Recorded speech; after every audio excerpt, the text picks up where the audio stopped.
কানাডার প্রধানমন্ত্রী হওয়ার দৌড়ে নেই অনিতা। যা ভাবা হয়েছিল তা অবশেষে হলো না। ট্রুডোর উত্তরসূরি হিসাবে বেছে নেওয়া হয়েছিল তাকে, কিন্তু শেষমেশ তিনি সরে দাঁড়ালেন। কানাডার পরবর্তী প্রধানমন্ত্রী হওয়ার দৌড় থেকে নিজেকে সরালেন বর্তমান পরিবহন মন্ত্রী ভারতীয় বংশোদ্ভূত অনিতা আনন্দ। এই সিদ্ধান্তের কথা তিনি নিজের এক্স হ্যান্ডেল থেকে জানান, তবে এটা স্পষ্ট করে দেন যে ভোট হওয়া পর্যন্ত যাবতীয় সব দায়িত্ব পালন করে যাবেন। রবিবার নিজের এক্স হ্যান্ডেল থেকে অনিতা লেখেন, ক্যাবিনেটে আমাকে স্থান দেওয়ার জন্য ধন্যবাদ জানাতে চাই। এরপর তিনি লেখেন ওকভিলের মানুষদের নিয়ে। তার বক্তব্য, সকল মানুষ যারা আমায় সাংসদ হতে সাহায্য করেছেন তাদের সকলের প্রতি আমার কৃতজ্ঞতা।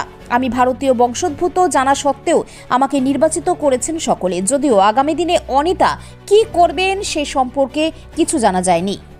উল্লেখ্য, 2019 সালে ওকভিলের মানুষেরা অনিতাকে সাংসদ হিসাবে বেছে নেন। তার পিতা তামিল এবং মা পাঞ্জাবি। গত 5 বছরে তার গুরুত্ব বাড়ে কানাডার রাজনীতিতে। পরিবহন দফতর সমালোচনার পাশাপাশি তিনি জনসেবা, প্রতিরক্ষা মন্ত্রক, কোষাগার বোর্ডের দায়িত্বেও ছিলেন। রাজনীতিতে যোগ দেওয়ার আগে তিনি পেশায় ছিলেন আইনের অধ্যাপক। এবার দেখার বিষয় যে আগামী দিনে তাকে কোন ভূমিকায় পাওয়া যায়।